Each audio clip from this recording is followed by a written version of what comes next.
আগামী 12ই ফেব্রুয়ারি বাংলাদেশে নির্বাচন কি আদৌ হবে? এখন এই প্রশ্নটাই সর্বত্র ঘোরাঘুরি করছে। 12ই ফেব্রুয়ারিকে কেন্দ্র করে আওয়ামী লীগ সহ বৃহৎ রাজনৈতিক দলগুলি তাদের মতো করে জল মাপছে হিসেব নির্বাচন হবার না হওয়া নিয়ে। আর এই ভোটে আওয়ামী লীগ নেই, ফলে প্রশ্নটা আরো বেশি করে গুরুত্ব পেয়েছে। আসন্ন নির্বাচনে যুক্তরাষ্ট্র থেকে আনুষ্ঠানিকভাবে কোনো পর্যবেক্ষক দল বাংলাদেশে আসবে না। আমেরিকা পর্যবেক্ষক পাঠাবে, আমেরিকা নির্বাচন নিয়ে অনেক বেশি উৎসাহ বোধ করবে, এরকম আলোচনা কিন্তু ছিল। কিন্তু সেই আলোচনাটা বালির বাঁধের মতো ভেসে গেল আজকে, যখন নির্বাচন কমিশন থেকেই জানানো হচ্ছে আমেরিকা আগামী নির্বাচনে কোনো পর্যবেক্ষক পাঠাবে না। জাতিসংঘ পর্যবেক্ষক পাঠাবে না, তারপরে আপনার আমেরিকা পর্যবেক্ষক পাঠাবে না। এটা কি একটু বেশি বাড়াবাড়ি হয়ে যাচ্ছে না আমেরিকার দিক থেকে? নির্বাচনকে কেন্দ্র করে বাংলাদেশের যে পরিস্থিতি সেটি ভয়াবহ বলে উল্লেখ করা হচ্ছে বিভিন্ন আন্তর্জাতিক গণমাধ্যমে। এই সব কিছু মিলিয়ে 12ই ফেব্রুয়ারি যে নির্বাচন অনুষ্ঠিত হতে যাচ্ছে সেই নির্বাচনের বিশ্বাসযোগ্যতা নিয়ে বিশ্লেষকরা যথেষ্ট পরিমাণ উদ্বিগ্ন। আসসালামু আলাইকুম দর্শক, সিগন্যাল বিডি চ্যানেলের নতুন একটি গুরুত্বপূর্ণ নিউজ ভিডিও নিয়ে আপনাদের মাঝে হাজির হলাম। প্রিয় দর্শক, বাংলাদেশের বর্তমান রাজনৈতিক প্রেক্ষাপট জানতে যারা এই ভিডিওটিতে ক্লিক করেছেন তাদের সবাইকে বলবো আপনারা ধৈর্য সহকারে পুরো ভিডিওটি দেখতে থাকুন, কারণ এই ভিডিওটিতে এমন কিছু তথ্য শেয়ার করা হয়েছে যা জানলে আপনারা অবাক হবেন। প্রিয় দর্শক, ইতিমধ্যে আপনারা অনেকগুলো ভিডিওর অংশ বিশেষ দেখে নিয়েছেন এবং আশা করি দেখেই বুঝতে পেরেছেন আজকের ভিডিওটি কতটি গুরুত্বপূর্ণ এবং আকর্ষণীয় হতে চলেছে। তো প্রিয় দর্শক, যারা এখনো আমাদের চ্যানেলটি সাবস্ক্রাইব করেনি তাদের সবাইকে বলবো আমাদের চ্যানেলটি সাবস্ক্রাইব করে পাশে থাকা বেল আইকনটি অন করে দিবেন। আর যারা ইতিমধ্যে সাবস্ক্রাইব করেছেন তাদেরকে অসংখ্য ধন্যবাদ। তো প্রিয় দর্শক, চলুন আর কথা বাড়াবো না, একটি লাইক দিয়ে মূল ভিডিওতে যাওয়া যাক। যখন বাংলাদেশ সরকারের কাছ থেকে আমরা আশাবাদের বাণী শুনছি যে সরকার আগামী সপ্তাহের মধ্যে সুখবর পাবে, আমেরিকা সুখবর দিবে, শুল্ক কমানোর সিদ্ধান্ত নেবে আমেরিকা, আমেরিকা এই করবে ওই করবে, এরকম নানা ফাঁদে পড়ে আমরা প্রয়োজন না থাকা সত্ত্বেও এক গাদা বোয়িং কেনার চুক্তি করেছি আমেরিকার সঙ্গে, অনেক বেশি দামে গম কিনে আমদানি করা শুরু করেছি, এটা কিনছি ওটা কিনছি, অনেক কিছু কিনছি, আমেরিকা যা বলছে বাবা জি স্যার জি ওস্তাদ আমি মেনে নিচ্ছি। এরকম অবস্থার মধ্যে সবথেকে বড় আশার জায়গা যেটা তৈরি হওয়ার কথা ছিল সেটা হচ্ছে এই যে আগামী নির্বাচন 12 ফেব্রুয়ারি নির্বাচন, সেই নির্বাচনে পর্যবেক্ষক পাঠানোর কথা, মানে আমেরিকা পর্যবেক্ষক পাঠাবে, আমেরিকা নির্বাচন নিয়ে অনেক বেশি উৎসাহ বোধ করবে, এরকম আলোচনা কিন্তু ছিল। কিন্তু সেই আলোচনাটা বালির বাঁধের মতো ভেসে গেল আজকে, যখন নির্বাচন কমিশন থেকেই জানানো হচ্ছে আমেরিকা আগামী নির্বাচনে কোনো পর্যবেক্ষক পাঠাবে না। কেন হঠাৎ করে আমেরিকা এই সিদ্ধান্ত নিল? চলুন ভেতরের রহস্যটা একটু জানার চেষ্টা করি এই ভিডিওতে। আমেরিকা পর্যবেক্ষক পাঠাবে না, এই সিদ্ধান্ত অন্য কোনো সোর্স থেকে আমরা বলছি না আপনাদেরকে, একেবারে স্বয়ং নির্বাচন কমিশন থেকেই এই সিদ্ধান্তের কথা জানানো হয়েছে। এই সিদ্ধান্তের কথা তখন জানানো হয়েছে যখন আমেরিকার রাষ্ট্রদূত ব্রেন ক্রিস্টেনসন আজকে প্রধান নির্বাচন কমিশনের সঙ্গে দেখা করেছেন। কি বললেন তিনি, আর বাংলাদেশের নির্বাচন কমিশন কি বলছে? চলুন একটু প্রথম আলো শিরোনামটা দেখে নিন। প্রথম আলো বলছে নির্বাচন পর্যবেক্ষক পাঠাচ্ছে না যুক্তরাষ্ট্র। নির্বাচন কমিশন থেকে নির্বাচন কমিশনের সচিব আক্তার হোসেন তিনি এটা নিশ্চিত করেছেন।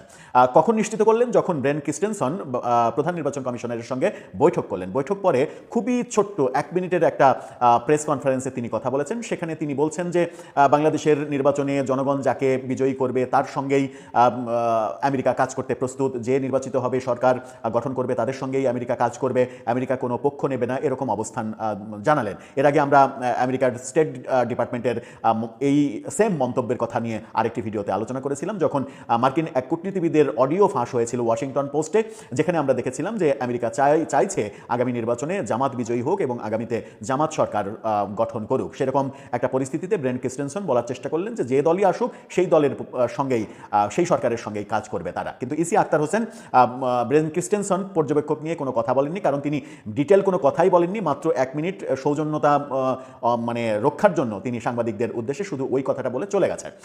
ইসি আক্তার হোসেন তিনি জানিয়েছেন যে পর্যবেক্ষক পাঠাচ্ছে না যুক্তরাষ্ট্র। তবে ইনিয়ে বিনিয়ে নানাভাবে বলার চেষ্টা করা হয়েছে যে আমেরিকা পর্যবেক্ষক না পাঠালেও মার্কিন দূতাবাসের কর্মকর্তারা বাংলাদেশের বিভিন্ন জায়গায় নির্বাচন পর্যবেক্ষণ করবেন।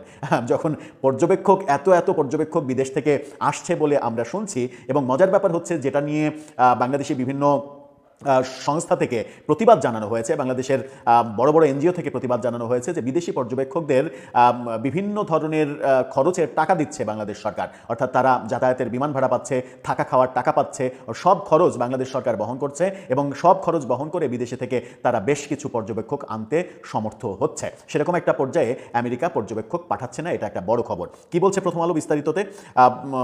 তারা বলছে যে আনুষ্ঠানিকভাবে যুক্তরাষ্ট্র কোনো পর্যবেক্ষক পাঠাবে না, তবে ওই দেশ থেকে একটি ইন্ডিপেন্ডেন্ট পর্যবেক্ষক দল আসবে। ইন্ডিপেন্ডেন্ট পর্যবেক্ষক দল মানে সরকারি পর্যবেক্ষক না, সরকার পাঠাবে না। মানে ইসি আশা করছে যে একটা বেসরকারি একটা স্বাধীন পর্যবেক্ষক দল আমেরিকা থেকে আসবে।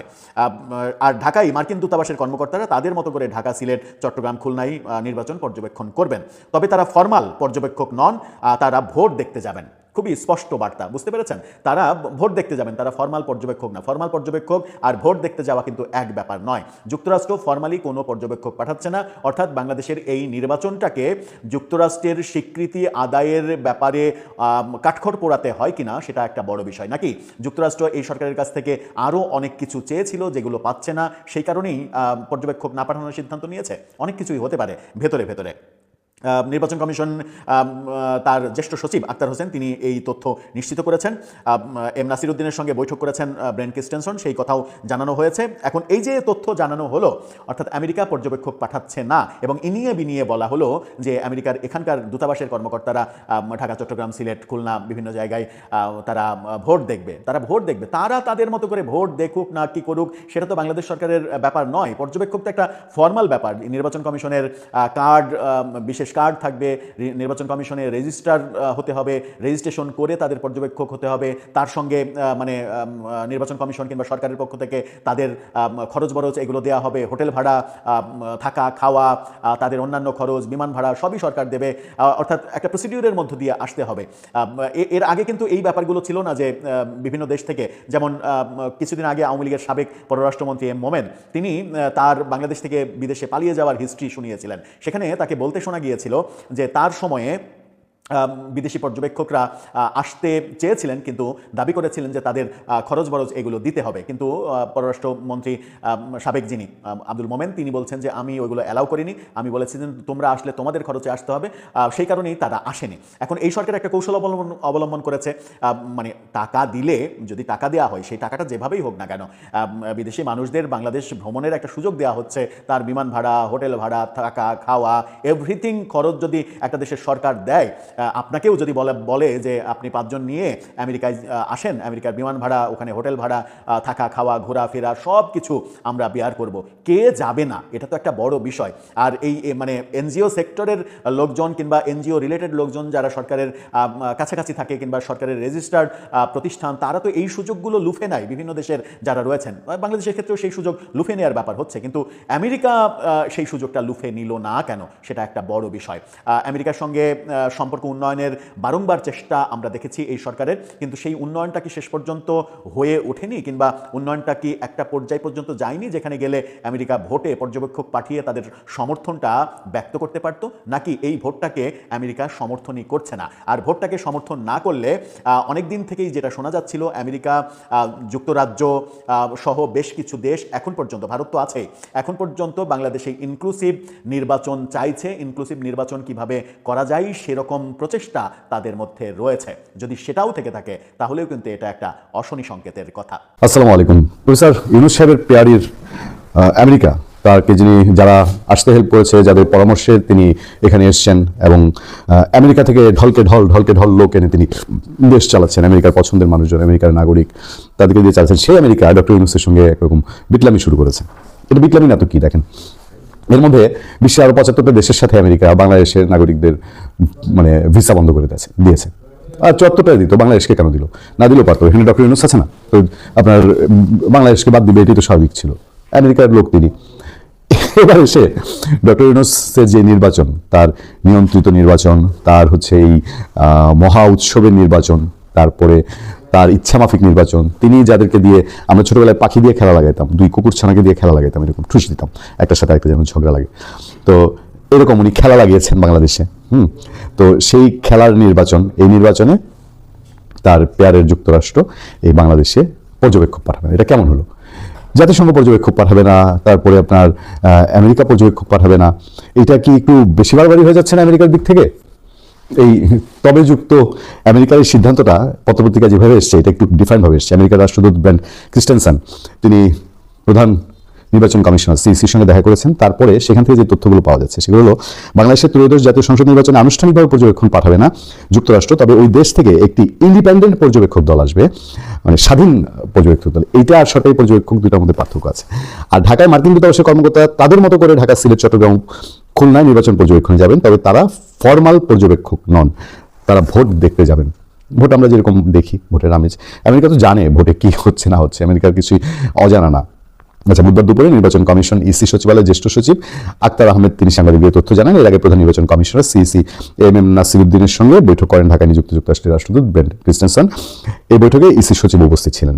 বৈঠক শেষে ইসি সচিব তিনি বলছেন, মার্কিন রাষ্ট্রদূত ও প্রতিনিধি দল সংসদ নির্বাচন গণভোটের সার্বিক পরিস্থিতি সম্পর্কে জেনেছে, বিশেষ করে পোস্টাল ব্যালট নিয়ে তাদের আগ্রহ বেশি। ইসি সচিব বলেন, কোনো জায়গায় আইন শৃঙ্খলা রক্ষাকারী বাহিনীর বাড়াবাড়ি খবর আছে কিনা সেটা তারা জানতে চেয়েছিল। ইসি বলেছে, প্রাথমিকভাবে এই খবরগুলো স্থানীয়ভাবে আসে, স্থানীয়ভাবে এই ধরনের খবর থাকলে তা স্থানীয়ভাবে নিষ্পত্তি করা হয়েছে। ইন্টারেস্টিং কি জানেন, যে বাংলাদেশের নির্বাচন নিয়ে আমেরিকা এবং ব্রিটেন সবচেয়ে বেশি অ্যাক্টিভ, এবং সেই অ্যাক্টিভনেসের মধ্যে আমেরিকার রাষ্ট্রদূত তিনি দেখা করতে যাচ্ছেন নির্বাচন কমিশনের সঙ্গে। সেখানে দেখা করে বলছেন যে বাংলাদেশের জনগণের নির্বাচিত যে কোনো সরকারের সঙ্গে কাজ করতে যুক্তরাষ্ট্র প্রস্তুত। যখন যুক্তরাষ্ট্র জামাতের দিকে হেলে পড়েছে বলে তাদেরই ওয়াশিংটন পোস্ট পত্রিকা খবর দিচ্ছে, এবং তাদের হয়ে ব্রিটেনের হাই কমিশনার সারা কুক বেশ দৌড়ঝাঁপ করছেন। সেরকম খবর যখন চারদিকে ছড়িয়েছে তখন আমেরিকা ইসির কাছে যাচ্ছে। খুব ইন্টারেস্টিং কি জানেন, যে আমেরিকার এই যে ছোটাছুটি, রাষ্ট্রদূতের ছোটাছুটি আমরা ফলো করে প্রচার করছি, বাট এই যাওয়াগুলোই যে আসলে অসামঞ্জস্যপূর্ণ, এগুলো একটা দেশের স্বাধীন সার্বভৌমত্বের জন্য এটা মোটেও যে আমেরিকার বা অন্য দেশের রাষ্ট্রদূত এসে আমার দেশে ইলেকশন কমিশনে গিয়ে খোঁজ নেয় তোমরা কিভাবে নির্বাচন করছো, আমি পর্যবেক্ষক দিব কি দিব না, মানে এই যে আমরা আমাদের নিজেদের স্বকীয়তা, আমাদের মেরুদণ্ড আমরা হারিয়ে ফেলি। এই এনজিও এবং কেউ কেউ তোমরা নজর রাখি যে ওখানে গিয়ে কি কিছু বলেছে তোমার নির্বাচন খারাপ হচ্ছে, আবার কেউ কেউ খবর রাখি না বের হতে বলেছে ওরা আমাদের সবার সঙ্গে কাজ করতে চায়। অদ্ভুত এক সাইকোলজিতে আমরা বাস করি। যাই হোক, আমেরিকা নির্বাচন পর্যবেক্ষক না পাঠানোটা সিগনিফিকেন্ট, কারণ হচ্ছে এই নির্বাচন যে কি ভয়াবহ নির্বাচন হতে পারে এটা তো আর বলার অপেক্ষা রাখে না। এটা না হবে অংশগ্রহণমূলক, না হবে সুষ্ঠু, অলরেডি প্রমাণ হয়ে গেছে। তারপরে কারচুপি কি হবে না হবে, মেটিকুলাস ডিজাইন কি হবে না হবে, তাও যদি একটা বাইরের চিলের চোখ থাকতো না, তাহলে আমাদের জন্য বুঝতে সুবিধা হতো যে আমাদের কথা তো কেউ বিশ্বাস করে না। দেখেন, এরা বলতেছে ইউ শুধু পর্যবেক্ষণ করছে, ইউ আগে থেকেই তার মিশন অন্যরকমভাবে সাজিয়ে এনেছে, কিন্তু এখন জাতিসংঘ নাই, আমেরিকা নাই, তাহলে আর কে আছে যে এই নির্বাচনটায় খুব আগ্রহী? নির্বাচনের 15 দিন আগে থেকেই আন্তর্জাতিক গণমাধ্যমে এই নির্বাচনের ক্রেডিবিলিটি নিয়ে, বিশ্বাসযোগ্যতা নিয়ে প্রশ্ন উঠতে শুরু করেছে এরই মধ্যে, এবং নির্বাচনকে কেন্দ্র করে বাংলাদেশের যে পরিস্থিতি সেটি ভয়াবহ বলে উল্লেখ করা হচ্ছে বিভিন্ন আন্তর্জাতিক গণমাধ্যমে।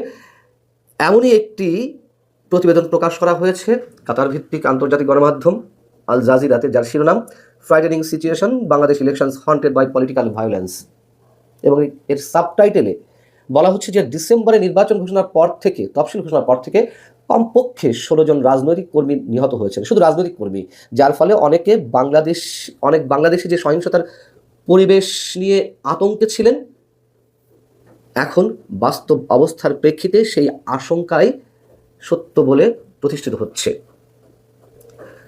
এই প্রতিবেদনে যেটি বলা হয়েছে তার শুরুতেই যা উল্লেখ করা হচ্ছে যে হাসিনাকে ক্ষমতা থেকে অপসারণের পর বাংলাদেশ প্রথমবারের মতো নির্বাচন হতে যাচ্ছে, যার ফলে 15 বছরেরও বেশি সময় ধরে কট্টরপন্থী সরকারের অবসান ঘটেছে। ইউনূসের অন্তর্বর্তীকালীন সরকার রাষ্ট্রীয় সংস্কারের জন্য গণভোট এবং জাতীয় নির্বাচন একসাথে করছে।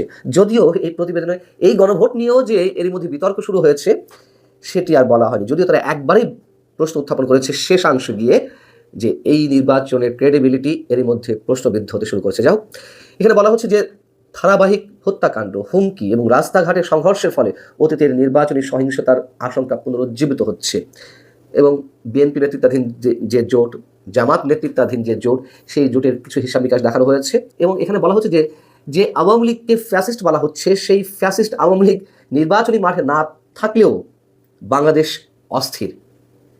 বলা হচ্ছে 2025 সালের মে মাসে ইউনূসের প্রশাসন আওয়ামী লীগের রাজনৈতিক কর্মকাণ্ড নিষিদ্ধ করায় আওয়ামী লীগ নিজেই নির্বাচনে অনুপস্থিত। তবুও দেশ জুড়ে একের পর এক হত্যাকাণ্ড এবং সহিংস হামলা কাউকেই রেহাই দিচ্ছে না। এসব হামলা থেকে কেউ নিজেকে নিরাপদ মনে করছে না। শরীফ ওসমান হাদি হত্যাকাণ্ডের পর আরও বেশ কিছু হত্যাকাণ্ডের ঘটনা ঘটেছে। দেশব্যাপী অস্থিরতা এবং নতুন করে নিরাপত্তা উদ্বেগের সৃষ্টি হয়েছে। এবং এই যে হত্যাকাণ্ডগুলো,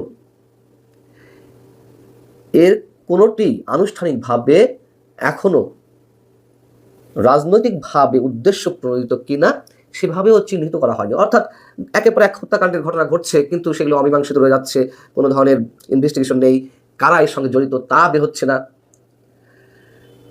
এই কারণেই এই বিষয়গুলো প্রত্যেক রাজনৈতিক দলের নেতাকর্মীদের জন্য খুবই আতঙ্কের হয়ে দেখা দিয়েছে। এখানে বলা হচ্ছে, নির্বাচনের তফসিল ঘোষণার পর থেকে এ পর্যন্ত 16টি আলোচিত হত্যাকাণ্ডের ঘটনা ঘটেছে, যেগুলো প্রত্যেকটি রাজনৈতিক।